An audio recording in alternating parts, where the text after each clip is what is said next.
Our next speaker is Professor Matthew Fisher. He is an instructor of economics at Ivy Tech Community College in Fort Wayne, Indiana.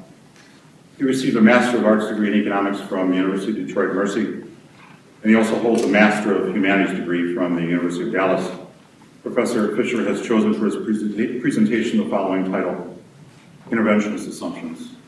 So let us welcome Professor Matthew Fisher.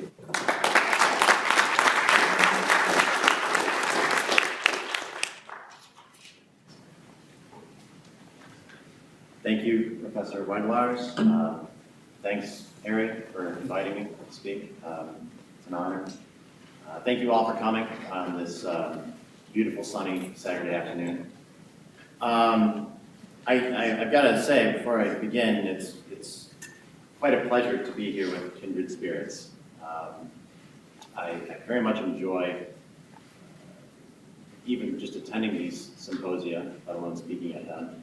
And where I come from, I don't find too many people who are on the same page as me with respect to many of these issues. So it's great to be here. And again, I thank you for coming. The topic of today's symposium is, as Professor Wendlars noted, is the global economic recovery, or the lack thereof, with specific reference to current national and international monetary order. However, with my remarks, I'd like to take a somewhat unorthodox tack. Rather than discuss the present details of monetary policy or its effects, I'd like to explore a set of assumptions, or a worldview, if you will, which I believe underlies the arguments offered by economists and others who defend and advocate for the Federal Reserve and other interventionist institutions. However, before I begin, allow me first to discuss the basic rationale and goals of the Federal Reserve System as it's taught to undergraduates all over the country. And more importantly, a handful of influential arguments offered by economists with respect to how the Fed ought to go about its business. The Federal Reserve, or Fed, exists at least on paper for two reasons. Those are known as the dual mandates. The dual mandate includes price stability and full employment, which is currently defined as a U3 rate of somewhere near 5%. The Fed engages in what economists call monetary policy to achieve these two objectives. Monetary policy occurs when a central bank, in our case the Fed, regulates and or influences the money supply and or interest rates. Through the years, many macroeconomists have offered much advice on just how the Federal Reserve ought to use its powers to achieve the goals of the dual mandate. Some economists, such as Milton Friedman, have argued that the best course for monetary policy with respect to the achievement of the dual mandate of price stability and full employment is for the Fed to aim at a well-publicized and predictable annual increase in the money supply itself. Friedman called such a policy the K% rule. He judged that the target should be set somewhere within a 3 to 5% increase in the money supply each year. Friedman famously claimed that the best way to achieve this was to replace central bankers with a computer program, which would ensure the targeted increases. In contrast to Friedman, the economist John Taylor has argued that to achieve the objectives of the dual mandate, the Fed should not focus on total money supply levels, but rather on nominal interest rates. Taylor has proposed a relatively simple formula, which today is known as the Taylor rule, as a guide for targeting the Fed funds rate, according to inflation trends and any estimated GDP output gap. Yet other economists disagree with both Friedman and Taylor on monetary policy. For example, an important follower of Friedman's today, who is quickly gaining a tremendous amount of influence among economists and within policy circles, is Scott Sumner. Sumner argues that the Fed ought to forget about both the total money supply level or any increase in it each year, as well as nominal interest rate, forget about all that. Rather, the Fed ought to aim at a 5% increase in nominal gross domestic product every year. Sumner has proposed a relatively simple way for the Fed to go about this. He argues that the Fed can issue nominal GDP futures contracts to meet this goal. But still other economists have argued that the best way for the Fed to achieve its goals of price stability and full employment is to not be bound at all by any monetary policy rules such as Friedman's, Taylor's, or Sumner's. These economists argue that central bankers need a wide scope of discretion to intervene in different ways and with differing intensities according to what is dictated by the particular circumstances of the various times during which monetary policy is supposedly required.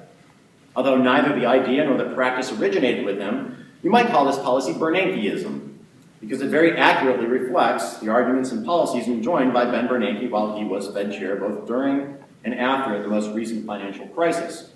And then, of course, neo-Keynesians, somebody like Paul Krugman, claim that monetary policy is fine insofar as it goes, but if and when interest rates hit zero as a result of expansionary monetary policy or for any other reason, then there's nothing more the Fed can do. It's run out of bullets in the face of a contracting economy. According to the Keynesians, the neo-Keynesians, they say, once the Fed runs out of bullets, the interest rates at zero, that we get the zero lower bound. And if involuntary unemployment persists even at this zero lower bound of interest rates, then according to Krugman and other neo-Keynesian economists, another interventionist tool is needed above and beyond monetary policy to bring the economy back to the full employment rate of output.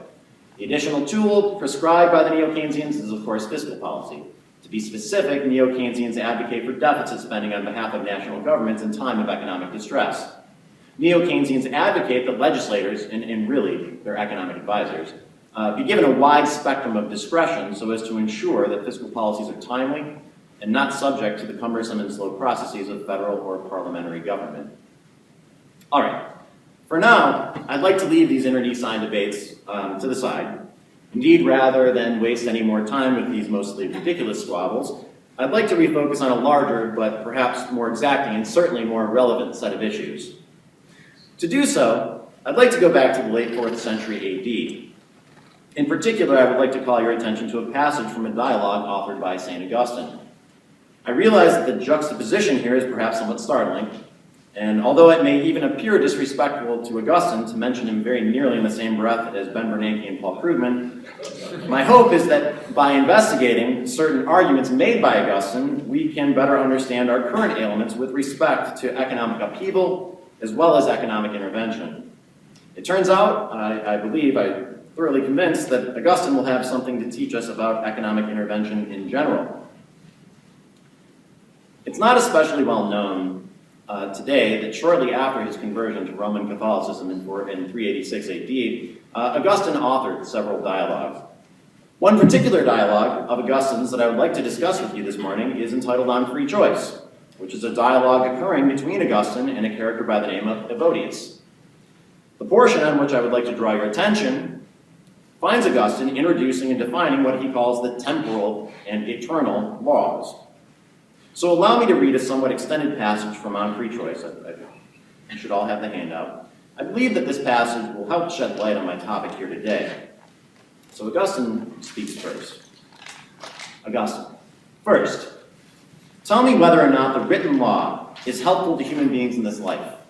Evodius, clearly it is, for peoples and cities are made up of such human beings. Augustine, what about human beings themselves and peoples? Do they belong to the class of things that cannot perish or be changed, but are altogether eternal? Or are they changeable and subject to time? Evodius, who would doubt that they are clearly changeable and subject to time? Augustine, therefore, if a people is moderate and serious, and a most diligent guardian of the common utility, and if everyone in it thinks less of the private good than the public good, is it not right to enact a law permitting this people to choose for itself the magistrates through whom its affairs, that is, its republic, are to be administered? Evodius, absolutely right. Augustine, now imagine that same people, having become depraved little by little, so that it prefers the private to the public good, sells its votes, is corrupted by those who covet honors, and turns the regime over to shameful and villainous people. Is it not also right that if some good and most capable man is to be found, he might remove from the people the power to bestow honors and hand it over to a few good men, or even one? Evodius, that is also right. Augustine, therefore, although these two laws would appear to be opposed to each other, one of them assigning the power to bestow honors to the people and the other removing it, and although the second law was enacted in such a way that both of them could in no way exist in the same city at the same time, are we to say that one of them is unjust and ought never to have been produced at all? Evodius, in no way. Augustine. Therefore, if it is agreeable to you, let us call that law temporal, which, although it is just, can nevertheless justly be changed in the course of time. Evodius, let us call it so. Augustine. What about the law called supreme reason, which must always be observed, and in virtue of which the wicked deserve misery and the good a life of happiness, and in virtue of which, moreover, the law that we agreed to call temporal is rightly enacted and rightly changed? Can that law of supreme reason seem to any intelligent being to be other than incommutable and eternal? Can it ever be unjust that the wicked be miserable and the good happy, or that a moderate and venerable people choose their own magistrates, but a dissolute and iniquitous people be deprived of this privilege? Evodius, I see that this is an eternal and unchangeable law. Augustine, I think that you also see that there is nothing just and lawful in that temporal law that human beings have not derived from this eternal law. All right. For Augustine, at least in this dialogue, there is no best or ideal particular form of government. The appropriate form of government is determined by the virtues and the vices of the people with respect to the eternal law of supreme reason. The ideal form of government, therefore, varies from time to time and place to place. What we call democracy is a good form of government given certain circumstances, but a bad form of government given other circumstances, according to Augustine.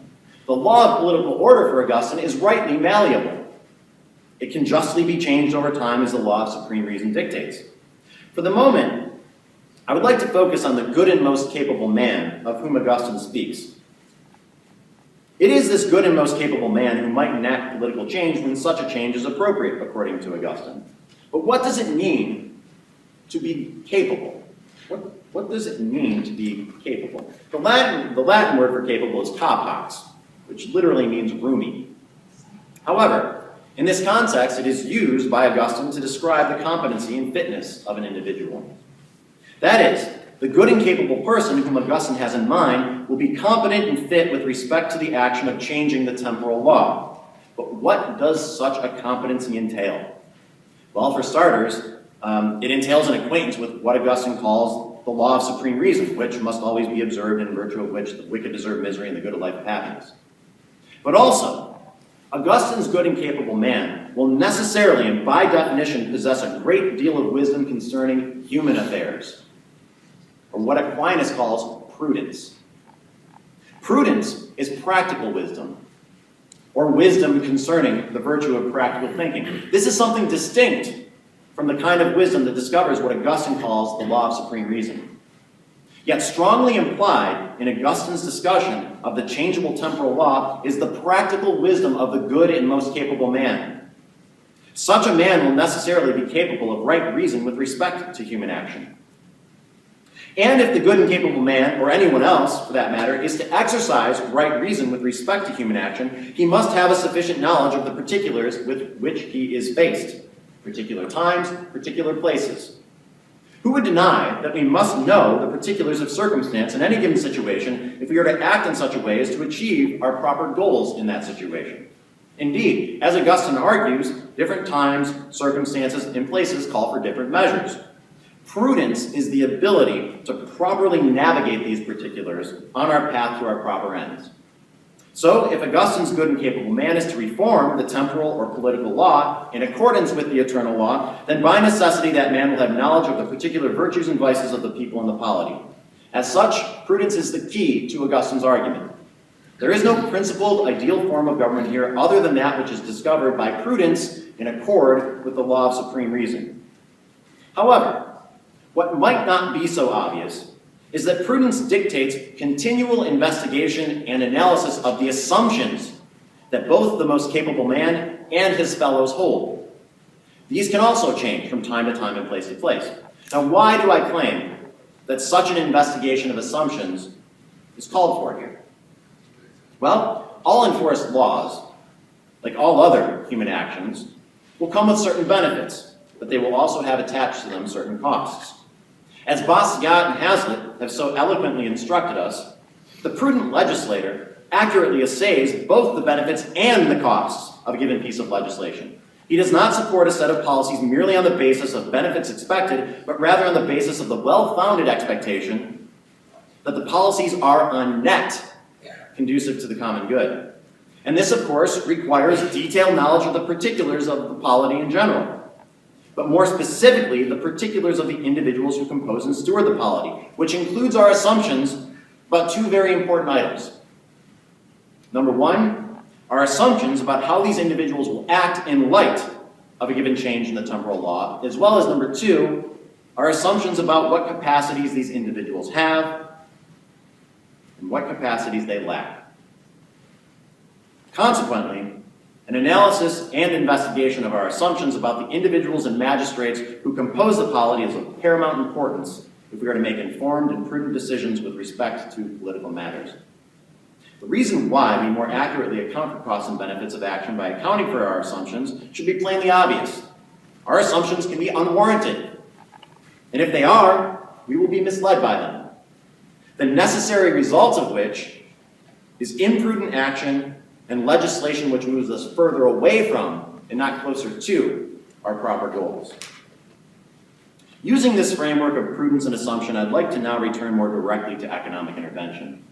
In particular, I would like to discuss two assumptions made by those who advocate for economic intervention, as discussed earlier. To do so, allow me first to discuss a specific rationale for economic intervention under the guise of monetary policy. A common theme one finds in any mainstream macro textbook is what Keynes calls sticky wages. The more technically precise term favored by economists today is downward nominal rigidities. What do these terms mean? Very simply, an economy is beset by sticky wages when wages do not fall in response to decreases in demand for labor. In a standard supply and demand model, any leftward shift of the demand curve, the graphical representation of a decrease in demand, will cause the equilibrium price to fall. However, if the price is stuck or rigid downward, it will not fall to the new market clearing level. Instead, if the price stays stubbornly high, the consequence will be an unwanted and unsold surplus of the good traded in the market. Put it in terms of the labor market, what do we call a surplus of unwanted and unsold labor hours? Unemployment. Involuntary unemployment is the necessary consequence of a labor market in which wages do not easily adjust downward in the face of contracting demand for that labor. Economists can produce for you dozens and dozens of studies which claim to show that wages in market economies are nominally sticky. Many economists act as if these studies conclusively prove the failure of the market economy to rationally allocate labor resources in times of economic distress. Indeed, the conclusion that many economists will quickly move toward is that the real purchasing power of the sticky wage must be devalued through inflationary measures if persistent long-term unemployment is to be avoided. This can be done by using monetary policy to target the money supply, to target nominal interest rates, to target nominal GDP, to target the price of bananas. Whatever you want. You can take your pick, go argue about it on the internet or in some academic journal somewhere.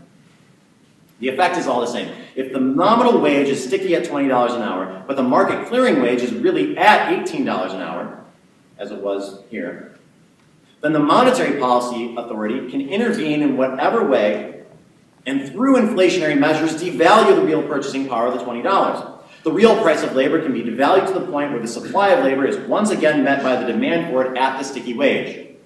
In other words, through inflation, you can make it so that what can be bought for $18 today will tomorrow cost $20. This, of course, is but one rationale for economic intervention. You can find multitudes of others in just about every popular economics textbook.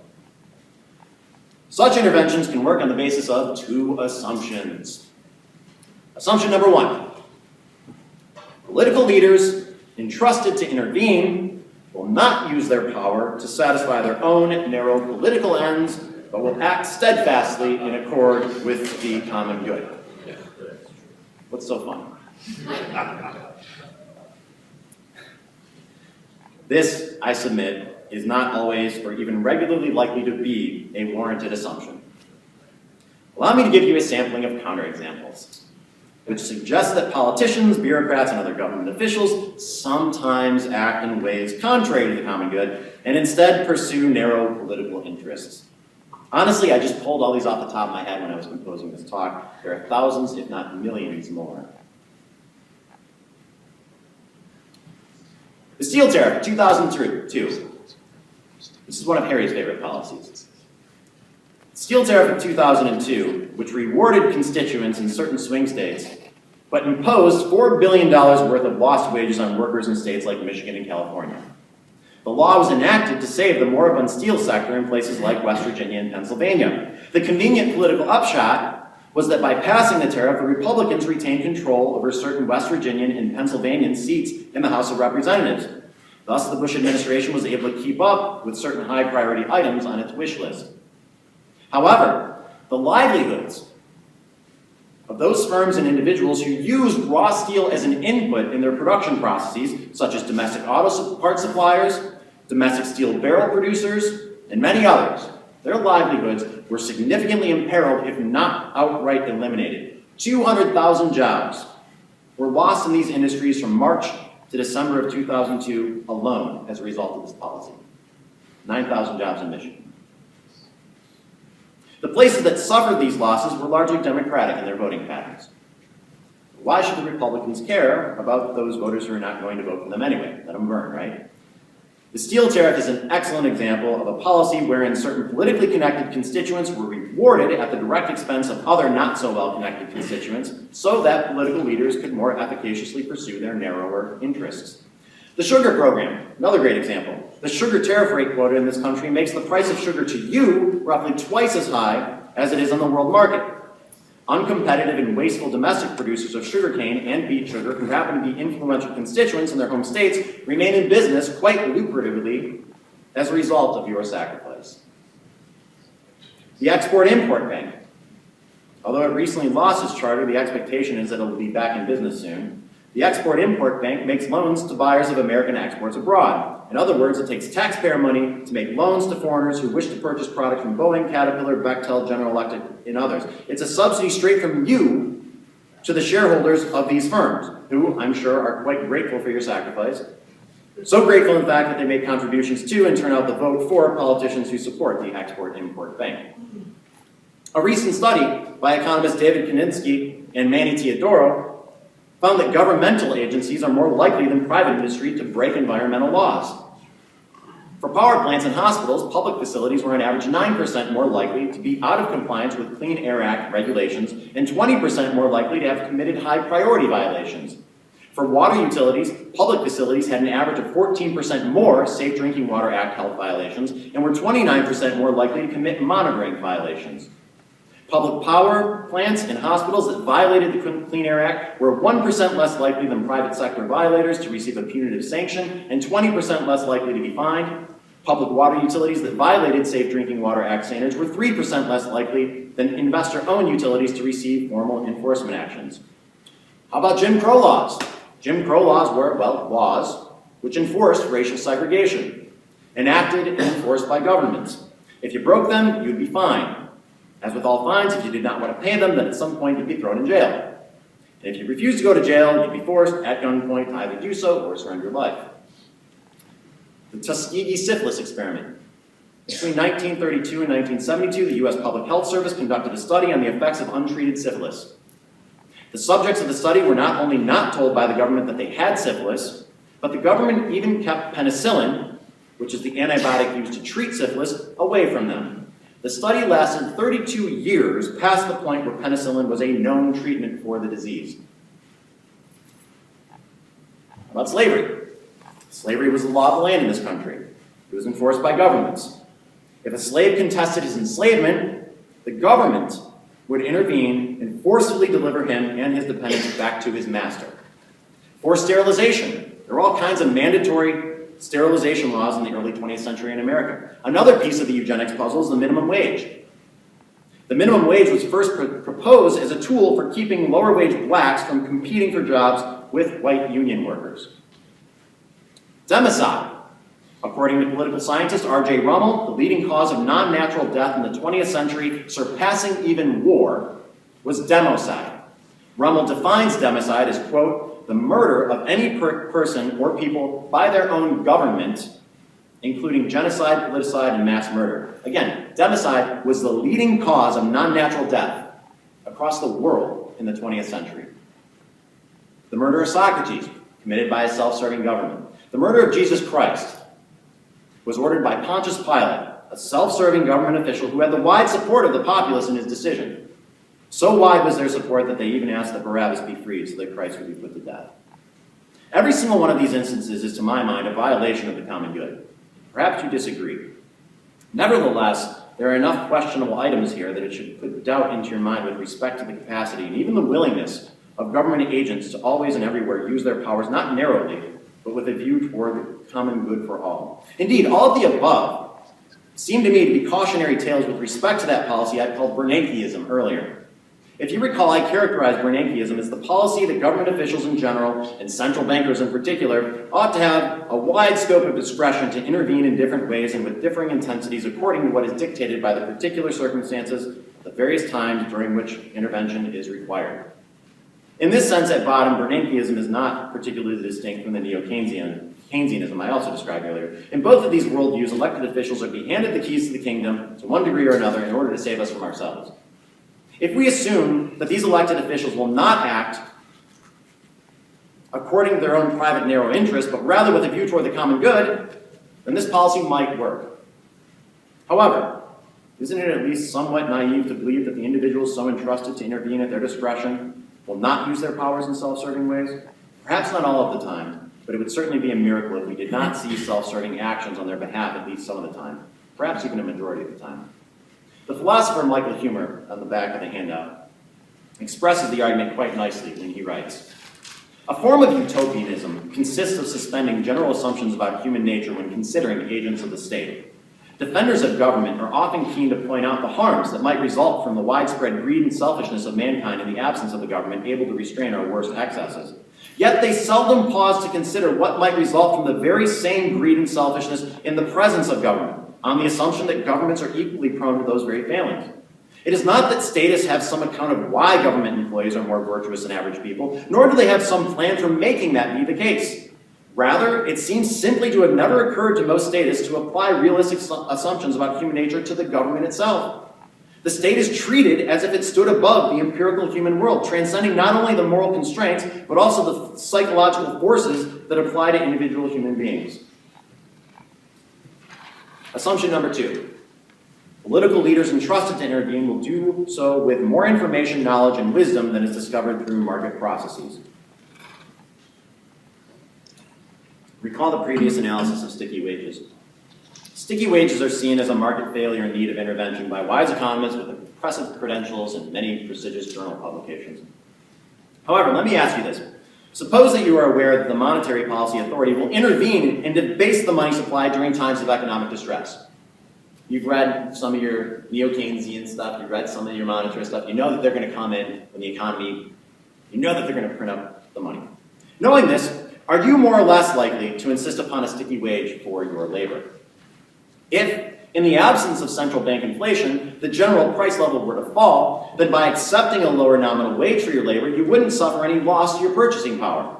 However, if you accept a lower nominal wage in the face of an inflation, you will hurt yourself by doing so. Your real wage falls as a result. That is to say, if your expectation is that the Monetary Policy Authority will intervene by devaluing the purchasing power of the dollar in times of economic distress, then that gives you an incentive to not lower your nominal wage demand when the economy is contracting. In other words, there's a good reason to believe that inflationary intervention at least adds to, if not outright creates, the sticky wage phenomenon in the first place. The sticky wage may very well be nothing more than a signal coming from laborers of their expectation that inflation is imminent. Thus, it's not likely to be a problem solved by printing up still more money.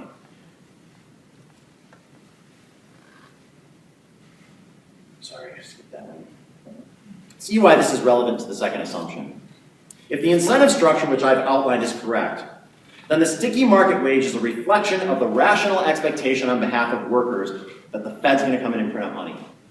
In such a case, the high nominal wage reflects accurate information about reality. Namely, again, that the Fed is going to print money up. Indeed, such is the function of prices in market economies. As Mises, Hayek, and their followers continually point out, market prices reflect information about reality that is otherwise not merely unknown but inaccessible. Your decisions to buy, to not buy, to sell, to not sell, at given prices, reflects information that only you have about your preferences, your expectations, your skills, your endowments, as well as many other items. As the competitive bidding of buyers raises prices and the competitive bidding of sellers lowers them, changes in preferences, expectations, skills, technology, that is new information about reality, is seamlessly processed by the market price mechanism. In a complex, intricate, and highly diversified division of labor, the market price mechanism is our only window into whether a thing has become more or less scarce. All of us use market prices to arrange our priorities, to know when and how to make more efficient use of our resources, to know when to conserve, to know how and when to make substitutions, to know when and what are the best ways to produce more of a given good or service. In other words, market prices act as a communications network which bridges together disparate bits and pieces of knowledge in order so that we can more accurately align ourselves and our resources with the preferences and desires of not only ourselves, but our fellows. The price system will reflect changes in reality as soon as an individual acts upon a newly discovered piece of knowledge. Let me provide a simple example. Suppose a bad hurricane looks like it's coming from Florida.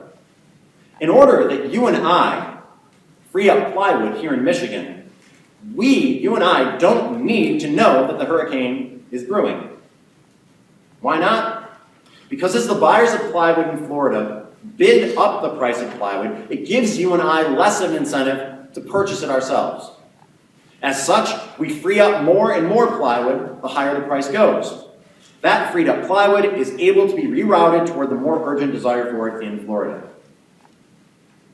It is the height of Naevian hubris to believe that economists, government officials, or anyone else could more accurately account for all of these dispersed and inscrutable bits of knowledge. It's the height of naivety to think that they could better account for those bits of knowledge than does the market price system. I ask you, is there an economist who might profess to know, or has any plan for knowing, how many cubic yards of concrete ought to be produced in New England during the third quarter of 2016? Or how many size 11 men's shoes ought to be shipped from Bangladesh to Canada over the next 18 months? But these would be relatively easy questions to answer compared to how many units of currency ought to be floating around in the economy.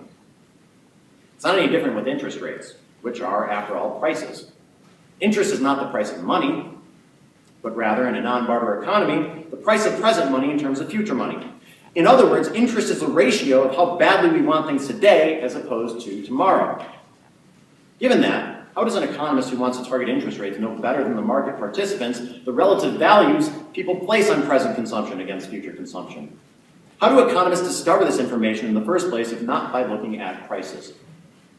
The fact of the matter is that economists do not have access to the necessary information that they need in order to establish interest rates more accurately than market processes, especially if we understand that the relevant information is dispersed and disparate and in no way accessible through aggregate data. In conclusion, I ask you this. If Augustine is correct, and the key to the establishment of a legitimate and just political order is not merely knowledge of the eternal law, but also whether or not a given political arrangement is prudent, then how much faith do you personally have in the interventionist measures I've discussed this morning? Do you hold the two assumptions that I've discussed? If so, you're probably much more sanguine about economic intervention than I. However, should we take the foregoing analysis into account, I believe that we will find that more often than not, we are wrong to assume that political leaders entrusted to intervene into the economy will not use their power to satisfy their own narrow political ends. I believe that we will find that we are wrong to assume that such leaders will do so with more information, knowledge, and wisdom than is discovered through market processes. But these are the two things that must be true in order for those interventions to work. My studies in economics and politics have convinced me that the worldview which holds these assumptions is not only unfounded, but moreover an inexcusably poor foundation on which to build a just, lasting, and above all, prudent political order. Thank you.